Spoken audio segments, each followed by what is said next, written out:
لوگ کیا کہتے ہیں، لوگ آپ کے بارے میں کیا سوچتے ہیں؟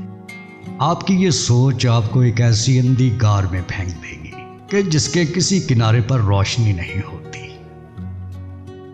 اگر آپ نے احساس کی کیفیت کو پا لیا تو آپ نے دنیا کے ہر رشتے کو پا لیا، رشتے کی ہر مٹھاس کو پا لیا۔ زندگی کو جی لینا کوئی معنی نہیں رکھتا، سب جی رہے ہیں۔ زندگی تو وہ ہے، جینا تو وہ ہے جب زندگی کو سمجھ کر جیا جائے۔ آگ کی فطرت ہے کہ وہ جلاتی ہے، پانی کی فطرت ہے کہ وہ اسی آگ کو ٹھنڈا کر دیتا ہے۔ اس لیے لوگوں کو نہیں، ان کی فطرت کو سمجھے۔ برداشت کرنا اور نظر انداز کرنا سیکھ لے، یہ وہ ہنر ہے جو زندگی کو آسان بنا دیتا ہے۔ احمق نہ معاف کرتا ہے نہ ہی بھولتا ہے، بھلا آدمی معاف بھی کر دیتا ہے اور بھول بھی جاتا ہے، لیکن عقل مند آدمی معاف کر دیتا ہے مگر بھولتا نہیں۔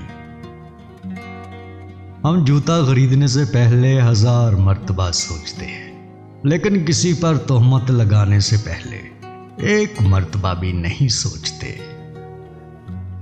اس بلندی سے پستی 1000 درجہ بہتر ہے جو بلندی انسان کو انسانیت کے منصب سے گرا دے۔ وہ لمحہ انتہائی تکلیف دہ ہوتا ہے جب آپ کسی کو چھوڑنے کا فیصلہ کرتے ہیں، لیکن جہاں آپ کی عزت اور قدر نہ ہو، اس کو چھوڑ دینے میں ہی عافیت ہے۔ اس وقت آپ اپنا جائزہ ضرور لیں جب اپنی تکلیف کو آزمائش اور دوسروں کی تکلیف کو اس کے گناہوں کی سزا سمجھیں۔ خواہشوں کا بوجھ کم ہو تو زندگی کا سفر آسان ہو جاتا ہے، رکنا کم پڑتا ہے، منزل آسان ہو جاتی ہے۔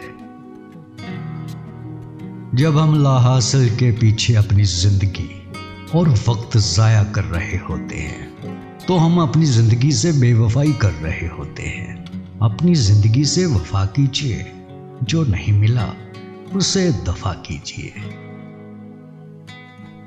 آپ زبردستی کسی کو اپنے نزدیک نہیں کر سکتے، لیکن اس کوشش کو چھوڑ کر ایک پرسکون زندگی کا آغاز کر سکتے ہیں۔ بعض اوقات دوسروں کو سمجھنا نہایت مشکل ہو جاتا ہے، لیکن یہ وہ وقت ہوتا ہے جب آپ اپنے آپ کو آسانی سے سمجھ سکتے ہیں۔